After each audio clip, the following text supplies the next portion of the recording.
లేఖన భాగాన్ని బట్టి మనం చిన్న ప్రార్థన చేసుకుందామండి. మోకరించగలిగినట్లయితే.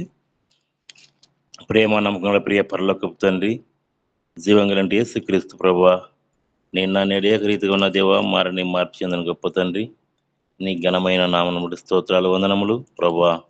రాత్రికాల సమయం ప్రేమించి కాపాడి మరొక నూతన దినాన్ని ఇచ్చినారు. ఈ దినమంతటి కొరకు స్తోత్రాలు వందనములు ప్రభు. ఈ దినమంతా కాపాడమని భద్రపరచమని ప్రార్థిస్తాం తండ్రి. చదివిన లేఖన భాగాన్ని బట్టి స్తోత్రాలు వందనాలు చెల్లిస్తాం ప్రభువా. నీ కృపను బట్టి ప్రభా కొంత వాక్యాన్ని ధ్యానించుకుంటూ సహాయం చేయమని ప్రార్థన చేసుకుంటున్నాం తండ్రి. మా హృదయాలలో ప్రభా నీ నామను బట్టి ప్రార్థిస్తుండగా, నీ నామను బట్టి బోధిస్తుండగా మీరే మహిమ ఘనత ప్రభావం పొందుకోమని యేసుక్రీస్తు పరిశుద్ధమైన నామంలో స్తుతించి ప్రార్థించి అడిగి బ్రతిమాలుకుంటున్నాను తండ్రి. ఆమెన్. ఆమేన్.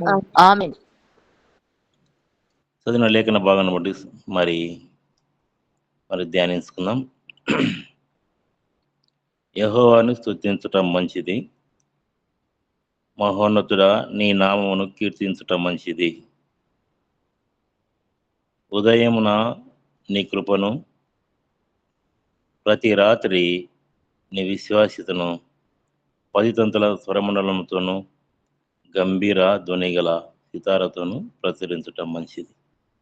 ఇంతవరకు ఉదయకాల వేళలో మరి సిస్టర్స్గా, సహోదరులుగా, సహోదరులుగా మరి ఇంతవరకు మనము ఉదయకాలమునే మన ఆయన నామమును పాటల ద్వారా కీర్తించినారు, ఘనపరిచినారు కనుక చాలా మంచిది.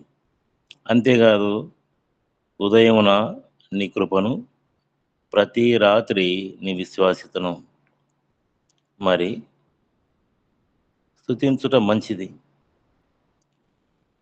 తర్వాత 10 తంతుల స్వరమండలంతోనూ గంభీర ధ్వనిగల సితారతోనూ ప్రచురించడం మంచిది. ఇవన్నీ ఎందుకు మంచిది అంటున్నానంటే, కీర్తన దావీదు మరి ఆయన అనేకమైనటువంటి మరి లోకంలో మరి ఎక్కడ ఏది చేసినా కూడా మంచిదిగా అవ్వపడలే. కనుక మంచిది ఏది కూడా కనిపించకపోవడం కారణాన్ని బట్టి ఎక్కడ మంచిగా దొరుకుతుందంటే దేవుని సన్నిధిలో మనకు మంచిగా దొరుకుతుంది. గమనించండి. ప్రకటన రాసిన గ్రంథము 1వ అధ్యాయం 10వ వచనంలో యోహాను గారికి దేవుడు ఆ యొక్క ప్రత్యక్షత చూసినప్పుడు ఏమంటున్నాడంటే, ప్రభు దినమందు ఆత్మవశుడనై ఉండగా బూరధ్వని వంటి గొప్ప స్వరము నువ్వు చూసినది పుస్తకంలో రాసి. కనుక దేవుడు మాట్లాడుతున్నాడు యోహాను గారితో. ప్రభు దినమందు ఆయన ఆత్మవశుడై ఆ బూరధ్వని గొప్ప స్వరంతో విన్నప్పుడు నువ్వు ఏదైతే చూస్తున్నావో అది పుస్తకంలో రాసి. మనం కూడా ఏదైతే వింటున్నామో పుస్తకంలో రాసుకోవాలా. రాసుకుంటే అది మన జీవితంలో మరొకసారి మనకు ఉపయోగపడుతూ ఉంటుంది. ఎందుకంటే దాన్ని నెమరు వేసుకుంటాం. మరి పశువులు, గొర్రెలు, మేకలు ఆహారాన్ని తిని అవి మరలా నెమరు వేసుకుంటాయి మంచిగా జీర్ణించుకోవడానికి కొరకై. మన జీవితంలో కూడా మనం ఏం చేయాలంటే, వాక్యం విని ఏదో కాలయాపన కొరకు మరి కాదు, కానీ మనము జీవం కలిగిన దేవుని సన్నిధిలోకి వచ్చినాం. ఆయన నామం ఎంతో గంభీరమైనది, భయంకరమైనది. కనుక ఆయన ఆకాశమును, మహాకాశమును, సముద్రమును సమస్తమును మాట చేత కలిగేసినాడు. మనం చూసే సముద్రము, ఆకాశము, ఈ భూమి ఎంతో విశాలంగా ఉన్నాయి.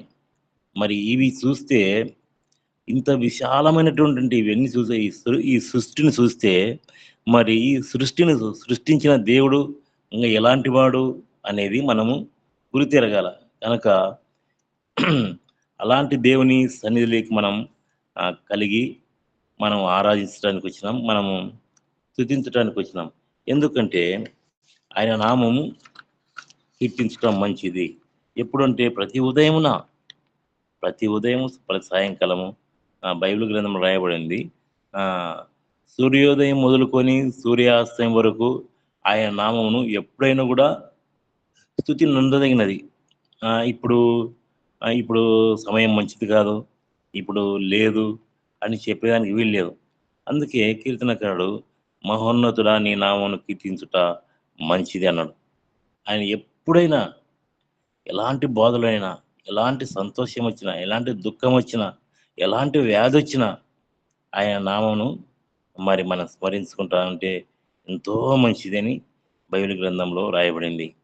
నిర్గమకాండం 3 అధ్యాయం 15 వచనంలో నిరంతరము నా నామం ఇదే. ఆ నామం ఏ నామము? నేను ఉన్నవాడను, అనువాడను అనే నామం. కనుక మోషేకు ఆ పొద కాలిపోతా ఉంటే, మోషే మోషే నీ చెప్పులు అక్కడ విడుము. ఎందుకొచ్చి అంటే నిదానించి చూడటానికి వచ్చినాడు. అగ్ని మండుతా ఉంది. ఆ పొద ప ప పొదలో ఆ పొద పచ్చగా ఉంది. కాలిపోలే. మరి మామూలుగా అగ్ని మండితే మాడి మసి అయిపోతది. అంటే దేవుడు ఎంత ప్రేమ కలిగిన దేవుడు.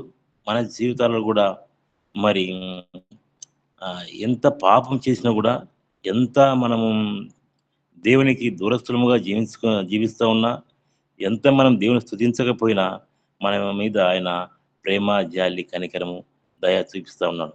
కనుక ఈ మోషేను గూడా ఆయనతో మాట్లాడినప్పుడు ఆయన అంటా ఉన్నాడు, "నువ్వు ఐగుప్తు దేశానికి పోయి, నా ప్రజలు అనేకమైన శ్రమలు, బాధలు అనుభవిస్తా ఉంటున్నారు. మరి వారిని విడిపించాలంటే నువ్వెవరు? నీ పేరేమి?" అని అడుగుతాడు. చూసారా? కనుక ఆయన అక్కడ మోషే అడిగినప్పుడు, "నేను అనువాడను, ఉన్నవాడని" చెప్పాను. కనుక ఇంకొకసారి మరి ఆదికాండంలోకొచ్చి యాకోబు గూడా మరి భయం చేత దేవుని సన్నిధిలో ప్రార్థన చేసుకుంటూ వచ్చినప్పుడు రాత్రంతా దేవుని సన్నిధిలో ప్రార్థించినప్పుడు దేవుడు దేవుడే యాకోబుని అడుగుతాడు, నీ పేరేమని. కనుక అడిగినప్పుడు ఈ యాకోబు నా పేరు యాకోబు అని చెప్తాడు. ఎప్పుడైతే మనము దేవుని సన్నిధిలో ఉన్నది ఉన్నట్టుగా మనం చెప్పుకుంటామో, అప్పుడు దేవుడు మనల్ని ఆశీర్వదించేవాడుగా ఉన్నాడు. కనుక దేవుని సన్నిధిలోకి వచ్చినా కూడా మనము అబద్ధాలాడతాం. దేవుని సన్నిధిలోకి వచ్చినా కూడా మనము సరైన రీతిలో జవాబు ఇచ్చేవారంగా లేం. కనుక యాకోబు అనే మాటకు మోసగాడని అర్థం. అయితే ఎందుకంటే దేవుడే ఆ పేరు పెట్టినాడు.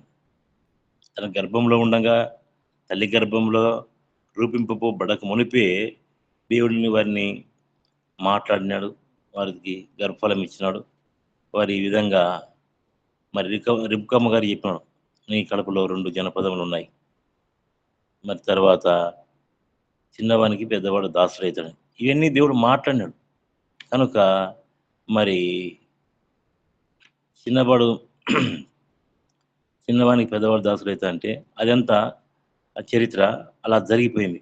దేవుడు చెప్పినట్టు అది జరిపోయింది. కాకపోతే మరి ఎప్పుడైతే యాకోబు మరి చెప్పినాడో, ఆ చెప్పిన కారణాన్ని బట్టి ఇక మీదట నీ పేరు యాకోబు అనబడదు, ఇశ్రాయేలుగా అనబడుతుంది. ఎందుకంటే ఉన్నది ఉన్నట్టు చెప్పడం. మన జీవితాలలో కూడా మనము మన యొక్క బ్రతుకు, మన యొక్క స్థితి సమస్తము దేవుడు చూసే దేవుడు, ఆయన వినే దేవుడు. కనుక మనము నిజముగా మాట్లాడాలి. నిజం మాట్లాడాలి. కాని మాట మాట్లాడి ఆశీర్వాదాన్ని పోగొట్టుకోకూడదు. నిజమే, మరి యేసుప్రభు రక్తంతో కడగబడ్డాం. మరి యేసుక్రీస్తు నామమున బాప్తిసం తీసుకున్నాం. మంచిదే. కనుక మనమేం చేయాలంటే ఉన్నది నిజంగా మాట్లాడాలి. ఆయనను నిజంగా స్తుతించే వారంగా ఉండాలి. ఎందుకంటే నిన్న, నేడు, నిరంతరము ఆయన నామము ఒకటే రీతిగా ఉంది. మనమైతే మనసులో మారుతా ఉంటాం. మన మనసులము మారుతా ఉంటాం. ఆయన మారని, మార్పు చెందని గొప్ప దేవుడు. కనుక న్యాయాధిపతుల గ్రంథంలో మనోవా ఉన్నాడాయన. వారు వారికి పిల్లలు లేరు. కనుక మనోవా భార్యకు దేవుని దూత వచ్చి జరగవలసినటువంటి కార్యమంతా చెప్తాడు. నీకు నేను సంతానం ఇస్తా ఉంటున్నా. తర్వాత ఈ విధంగా నీ కుమారుడిని కంటావు. అది దేవునికి నాజరుగా పెంచబడి ఆహ్, ఇవన్నీ చేయాలని చెప్తాడు. అయితే ముఖ్యమైన మాటేంటంటే, నువ్వు ద్రాక్షారసం మానుకోవాలి. ఆనాడు స్త్రీలక్కడ ఇలా ద్రాక్షారసం తాగేవారేమో, మద్యం సేవించేవారేమో ఆ! అని చెప్పాడు. ఎందుకంటే, దేవుని సన్నిధిలోకొచ్చే మనము ఎంతో జాగ్రత్తగా ఉండాలి. కనుక ఆ తల్లికి చెప్పినాడు. "నువ్వు ఇలాగ ఉండకూడదు. దేవుడు నీ గర్భఫలమున ఆహ్, కుమారుడు పుడతాడు. వానికి సంసోను అని పేరు పెడతారు. తర్వాత నువ్వు ద్రాక్షారసం గాని ఏది మద్యం గాని సేవించరాదు." మనము దేవుని సన్నిధిలోకొచ్చే మనము ఎలాగుండాలంటే ఆహ్, ఆడ ఆడ మనవతో గాని, మనవ భార్యతో మాట్లాడిన దేవుడు నీతో, నాతో మాట్లాడుతున్నాడు. ఓ మాట చెప్పి వెళ్ళిపోయినాడు. వెళ్ళిపోయిన తర్వాత ఆహ్, మనవ భార్య వచ్చి ఇంటికొచ్చి చెప్పింది. మనవ అంటున్నాడు ఆహ్, మరలా పోయి ఎక్కడైతే ప్రత్యక్షమైనాడో అక్కడ పోయి ఆహ్, ఆయన దగ్గరికి పోయి మనం ఏమని అడుగుదామంటే నిన్ను మేము సన్మానించినట్లు, నిన్ను మేము స్తుతించినట్లు నీ పేరేమని ఆయనను అడుగుతా వచ్చినారు. అయితే ఆహ్, యెహోవా దూత నా పేరు అడుగుతున్నావు. నా నామం చెప్పశక్యం కానిది. ఆయన నామం ఎలాంటిదంట? చెప్పశక్యము కానిది. ఆహ్, న్యాయాధిపతుల రాసిన గ్రంథం 18వ అధ్యాయం 18వ వచనంలో బహు స్పష్టంగా రాయబడింది. నా నామము చెప్పశక్యం కానిది. ప్రియమైన సహోదరి, సహోదరుడా, మనం అనుకుంటా ఉన్నాం. యేసుక్రీస్తు నామమున ప్రభువా అనే ప్రార్థన ద్వారా ప్రారంభించి, ఆ ప్రార్థన ద్వారా ఆ నామమును ముగించుకుంటా ఉన్నాం. ఆ నామము చెప్పశక్యం కానిది. కనుక మరి దావీదు అంటా ఉన్నాడు, యెహోవా గొప్పవాడనియు ఆహ్, ఆయన సమస్త దేవతల కంటే గొప్పవాడని నేను ఎరుగుదును అంటాడు. ఆయన సమస్త దేవతల కంటే కూడా గొప్పవాడు. ఆ! మనుషులు చేసుకున్నటువంటి దేవతలు, దేవుళ్ళు అనేటువంటి వారు ఈ భూమి మీద 33.5 కోట్లు అని బైబిల్‌లో రాయబడింది గానీ, ఇంకా అంతకంటే ఎక్కువ ఉంటారేమో. కనుక దావీదు ఆయన అంటున్నాడు, యెహోవా నీ నామము ఉత్తమైనది. నేను దానికి కృతజ్ఞతాస్తుతులు చెల్లిస్తున్నాను. ఆయన నామము ఎంతో ఉత్తమమైనది. కనుక ఆయన చేసిన మేలులకు దావీదైతే ఎప్పుడు కూడా కృతజ్ఞతాస్తుతులు చెల్లించేవాడుగా ఉంటున్నాడు. కనుక ఆ నామములోకి నీవు నేను వచ్చినాం. ఆ నామములోకి నువ్వు నేను వచ్చినాం. మనం గూడా ప్రతిదాన్ని బట్టి కృతజ్ఞతాస్తుతులు చెల్లించాలి. ప్రధాన్ మనకు భూమి మీద మరి మనము గర్భఫలం ఇచ్చి పిల్లల్నిచ్చినాడు. మంచి ఉద్యోగం ఇచ్చినాడు. తర్వాత పిల్లలకు మంచి చదువులిచ్చినాడు. తర్వాత మనం మరణమును తప్పించినాడు. మనము నిన్నటి వారమే, రేపటి వారం ఎంత మాత్రం కాదు. ఇన్ని గొప్ప కార్యాలు చేసిన దేవునికి కృతజ్ఞతాస్తుతులు చెల్లించకుండా ఎలాగుండగలం? కనుక ఆయన నామము పూజింపదగినది. కనుక అంతేకాదు మరి ఆయన మహిమగల నామము నిత్యము స్తుతింపబడునుగాక అంటున్నాడు దావీదు. ఆయన మహిమగల నామము నిత్యము ఎప్పుడంటే దానికి ఆది అంతము లేదు. నిత్యము స్తుతింపబడునుగాక. ఎందుకంటే సర్వభూమి ఆయన మహిమతో నిండి ఉన్నది. సర్వభూమి ఆయన మహిమతో నిండి ఉన్నది. కనుక దేవుడు ఆదికాండంలోనే మొట్టమొదటిగా చెప్పాడు. భూమిని కలుగునుగాక అంటే కలుగుతా వచ్చింది. సముద్రం కలుగునుగాక అంటే కలుగుతా వచ్చింది. కనుక ఆకాశం కలుగునుగాక అంటే కలుగు మాట చేత సమస్తమును దేవుడు సృష్టించినాడు. ఈ సృష్టిలో మానవునికి ఏమైతే కావాలనో అన్నీ దేవుడు కలగజేసినాడు. కనుక ఆ కలగజేసిన దానిని బట్టైనా నువ్వు నేను స్తుతించే వారముగా ఉండాలి. కనుక ప్రియమైన సహోదరి, సహోదరుడా, ఆయన నామము పరిశుద్ధమైనది. ఆయన నామము పూజించుకోదగినది. అందరూ యెహోవా నామమును స్తుతించుదురుగాక అని భక్తుడు అంటా ఉంటాడు. ఎందుకంటే ఆయన నామము మహోన్నతమైనది. ఆయన నామం ప్రభావం గలది. ఆయన నామమును భూమి ఆకాశములుగా పైగా ఉంది. ఆయన నామం ఎక్కడుందంటే భూమి ఆకాశములకు పైగా ఉంది. ఎందుకు స్తుతించాలంటే ఆయన నామంని నీ కొరకు నా కొరకు పరలోకం నుండి భూలోకం దిగొచ్చినాడు. పాట ఒక పాట రాసినాడు. యేసు ప్రభుని స్తుతించుట ఎంతో ఎంతో మంచిది. విలువైన రక్తము సిలువలో కార్చి, విలువైన రక్తము సిలువలో కార్చి, కలుషాత్ముల మమ్ము ప్రభు కడిగేను. మన కలుషాత్ములన్నీ ప్రభు సిలువలో తన రక్తం ద్వారా కడిగినాడు. కనుక ఆయన్ను మనము స్తుతించాల. అంతేకాదు ఎంతో గొప్ప రక్షణ ఇచ్చినాడు. వింతైన జనముగా మనం చేసినాడు. కనుక ఆయన నామమును మనము స్తుతించే వారంగా ఉండాల. కనుక ప్రియమైన సహోదరుడా, కనుక యెషయా రాసిన గ్రంథం 63:14 అంటాడు, ఆయన నామము నీకు ఘనమైన పేరు కలుగునట్లు నీవు జనుల నుండి పిలిపించితివి. ఎందుకంటే ఆయన నామము ఘనమైనది. నీకు పేరు కలగాలంటే జనముల నుండి ఆయన నిన్ను నడిపించేవాడుగా ఉన్నాడు. కనుక ఆయన నామమును ఎప్పుడైతే నువ్వు ఘనపరుస్తావో జనములలో నీకు ఘనమైన పేరు కలుగుతుంది. అంతేకాదు నువ్వు జనములను నడిపించేవాడుగా ఉంటావు. కనుక ఆయన నామం లేకపోతే మనము ఏమి చేయలేం.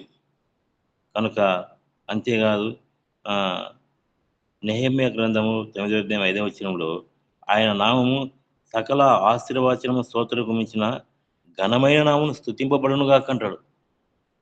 ఆయన నామము సకల ఆశీర్వాదములకు మించినది.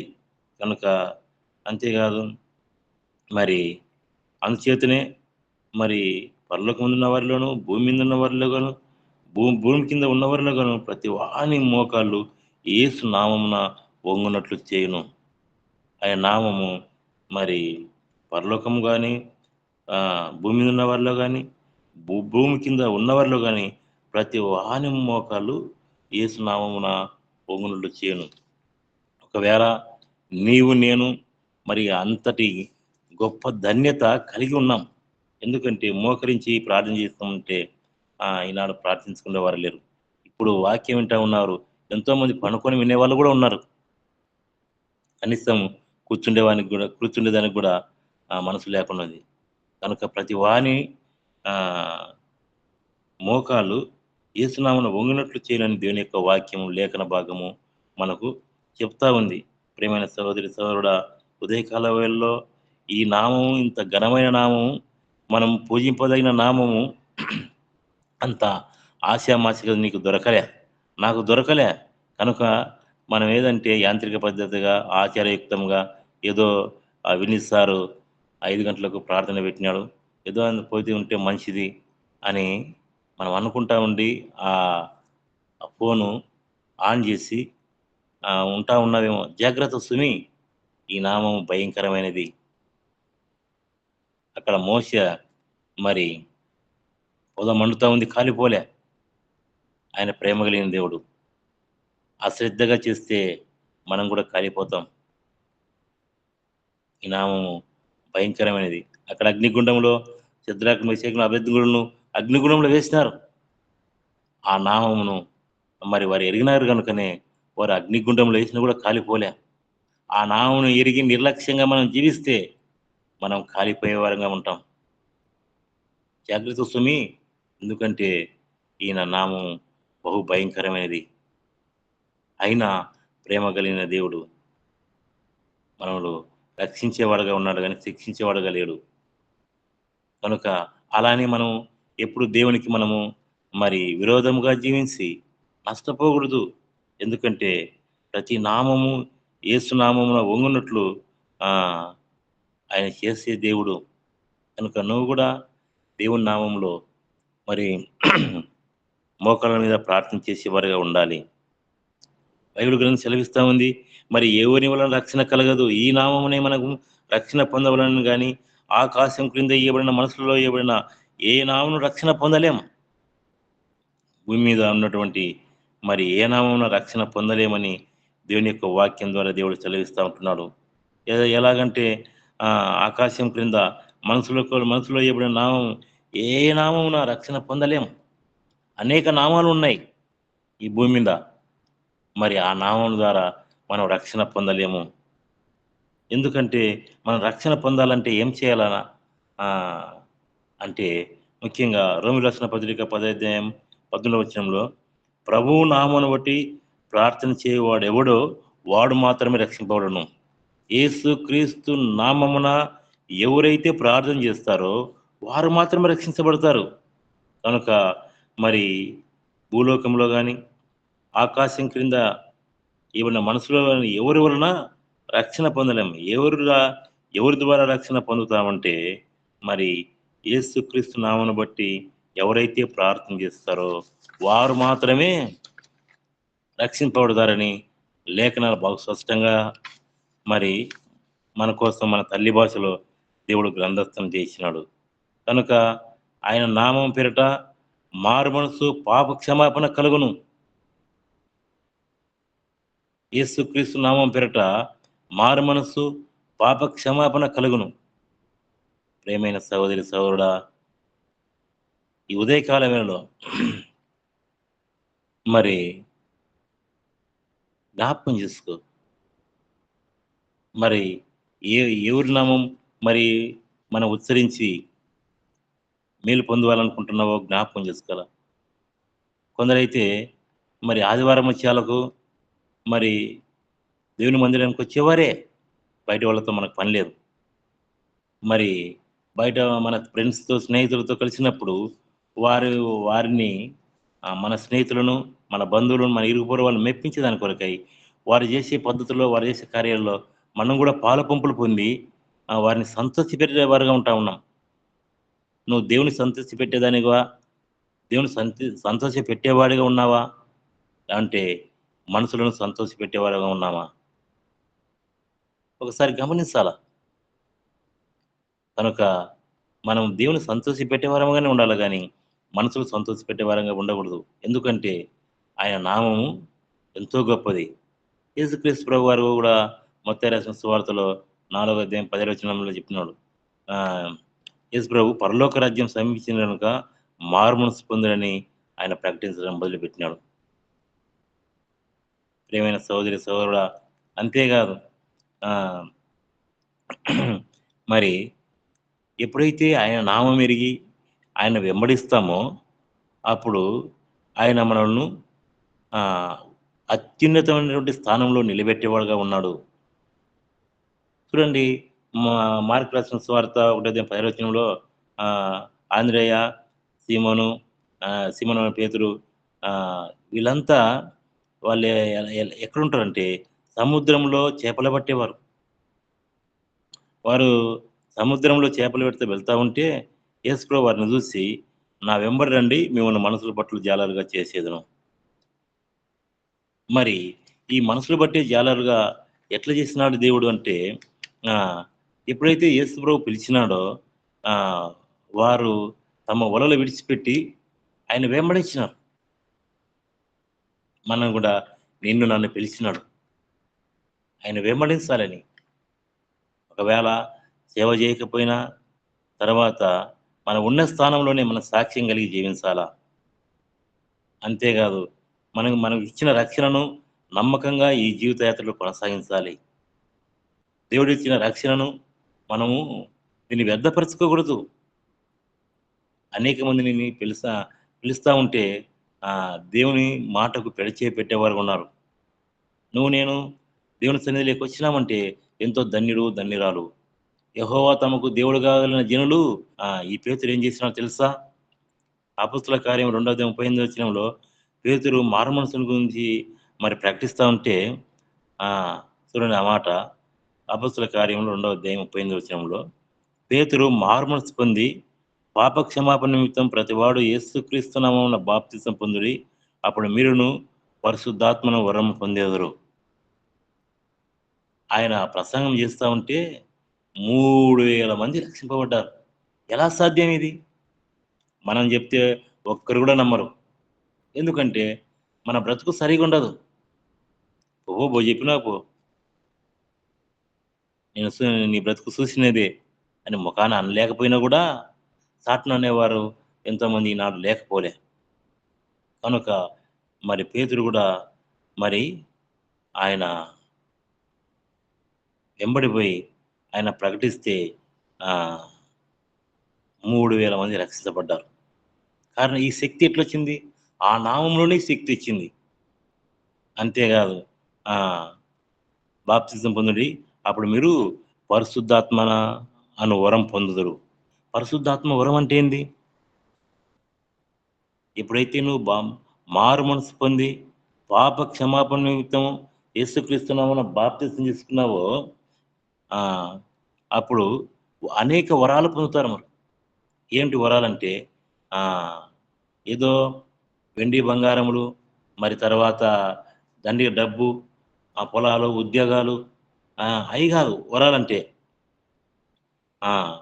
దేవుని సన్నిధిలో పాటలు పాడే వరం, వాక్యం చెప్పే వరం, ప్రార్థన చేసే వరం, అనేక మందికి పరిచర్య చేసే వరం, సువార్త చెప్పే వరం, ఆ! మరి అనేక మందిని ప్రభు బిడ్డలను ఆహ్, న నడ ప్రభు సన్నిధికి నడిపించే వరం. ఇయన్నీ వరాలే. ఇప్పుడు యూసీవై టీమ్‌లో ఎవరికి పాఠాలు చెప్పినా పలానా సిస్టర్ పాట పాడతదంటే వాళ్ళు చక్కగా పాడుతున్నారు. ఈ వరం ఎక్కడి నుండొచ్చింది? కొందరైతే సిగ్గుపడతారు పాటలు పాడాలంటే. కొందరు ప్రార్థన చేయాలంటే సిగ్గుపడతారు. కారణం ఎందుకు? వారి హృదయంలో పాప భయం ఉంది గనక సిగ్గుపడతారు. కనుక దేవుడు యేసుక్రీస్తు నామమున మనం బాప్తిసం తీసుకున్నాం గనుక మనము స్వతంత్రులుగా చేసినాడాయన. మనలను స్వతంత్రులుగా చేసినాడు. కనుక ప్రియమైన సహోదరి, సహోదరుడా మనం జ్ఞాపకం చేసుకోవాలి. పరిశుద్ధాత్మను వరం పొందుకున్నాం గనుకనే ఈనాడు ఎవరికి ప్రార్థన చెప్పినా ప్రార్థన చేస్తా ఉంటున్నాం. ఎవరికి పాట పాడమన్నా ప్రార్థన చేస్తా ఉంటున్నారు. ఎవరు వాక్యం చదవమన్నా వాక్యం చదువుతా ఉన్నారు. ఈ వరాలన్నీ ఇచ్చినారు. కనుక యూసీవై టీమ్‌లో గూడా మరి చాలా చక్కగా మరి ఆ పరిచర్య చేసినప్పుడు మరి సల్మాన్ అయితేనేమి, తర్వాత ఇంకా కొంతమంది నాకు పేర్లు రావు గానీ ఆహ్, ఎవరు చెప్పినా కూడా చక్కగా పనిచేసేవారు ఉన్నారు. ఇదొక వరం.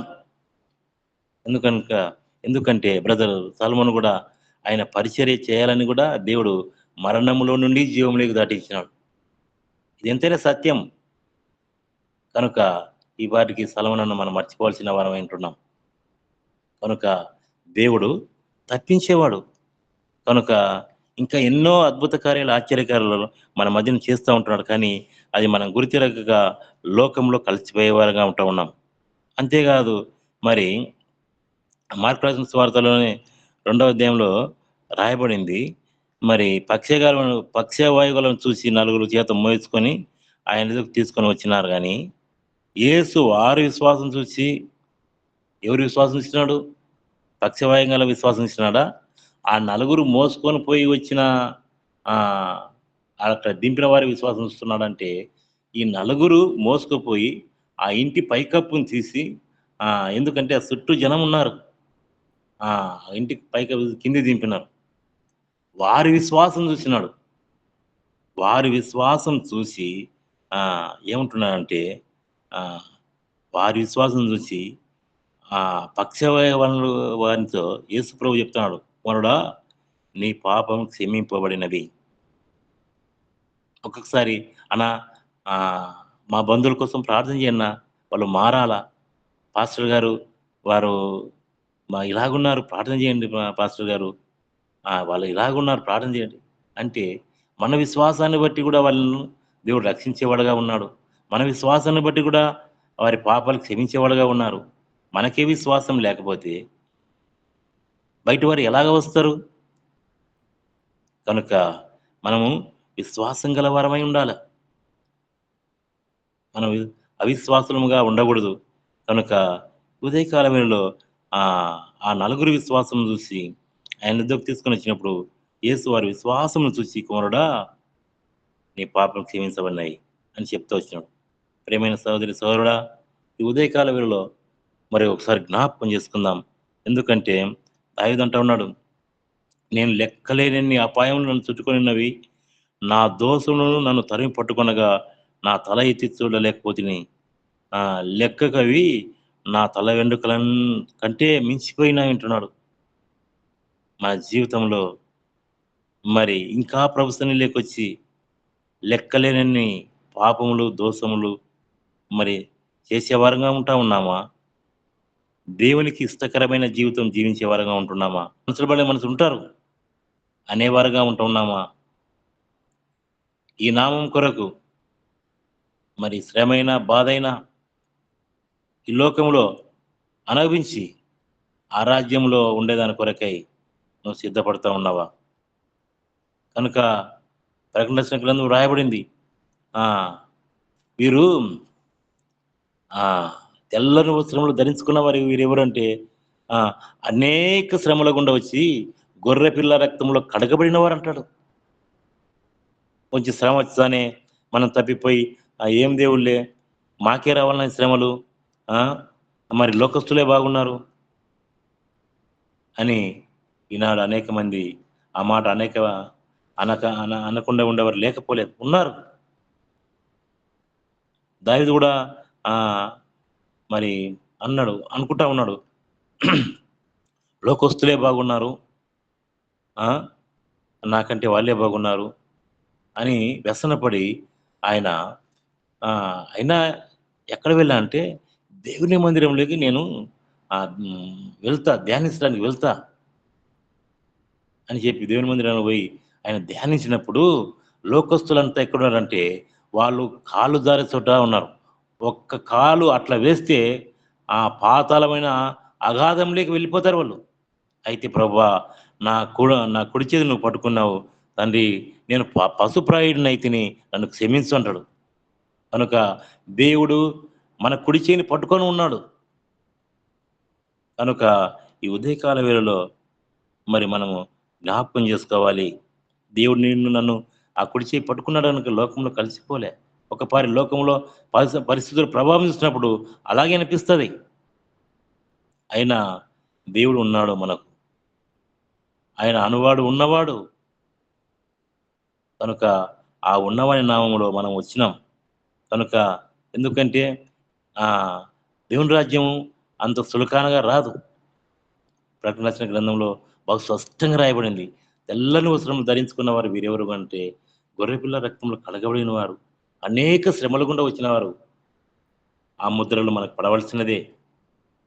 పరలోక రాజ్యం అనేది అంత ఆషామాషీతో రాదు.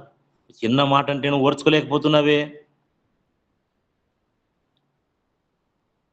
మరలా ఎవరైనా వాక్యం చెప్పేవారు మీ పైన అధికారులు మాట్లాడితే అస్సలు ఆళ్ళతో మాట్లాడరు.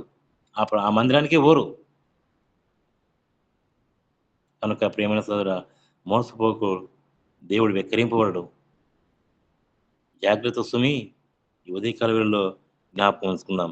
లూకా రాసిన సువార్త 7వ అధ్యాయం 40 వచనంలో ఆమె విస్తారంగా ప్రేమించింది దేవుని. విస్తారంగా ప్రేమించింది గనుక ఆమె యొక్క విస్తార పాపములు క్షమింపబడినాయి. దేవుడు మాట్లాడుతూ ఉన్నాడు. ఈ ఉదయకాల వేళ నీతో. ఆమె విస్తారంగా ప్రేమించింది గనుక ఆమె యొక్క విస్తార పాపం క్షమింపబడినవని నీతో చెప్తున్నాను. నీ పాపం క్షమింపబడినవని ఆమెతో చెప్పినాడు.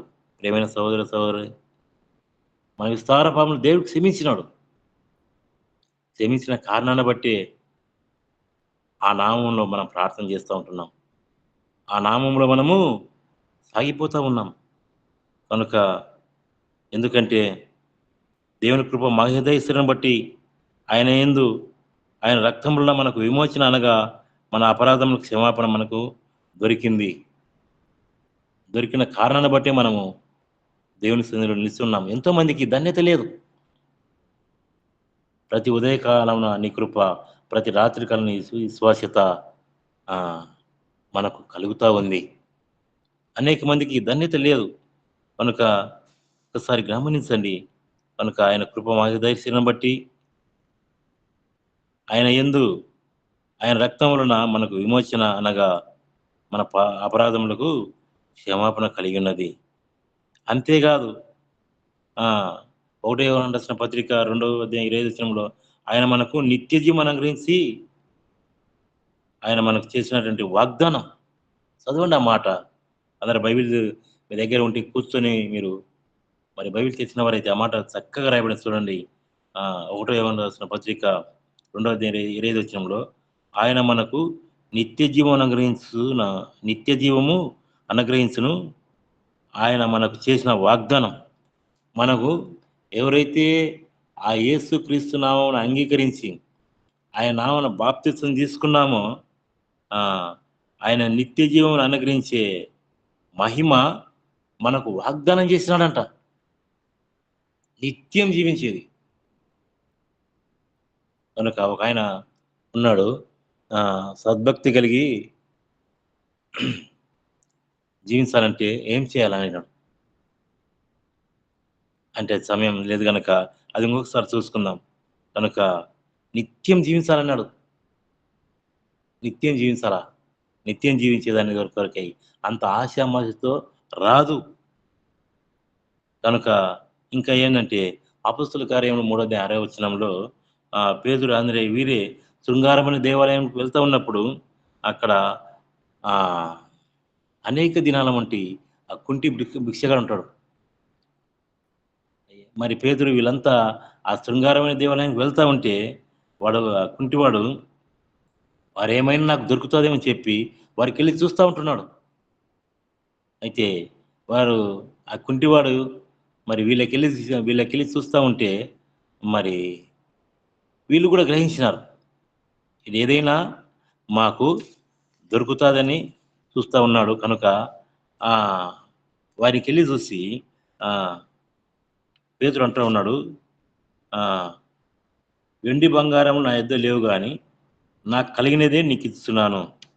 ఏంది కలిగినది అంటే నజరేయుడైన యేసుక్రీస్తు నామమున నువ్వు నడవమని చెప్పాను.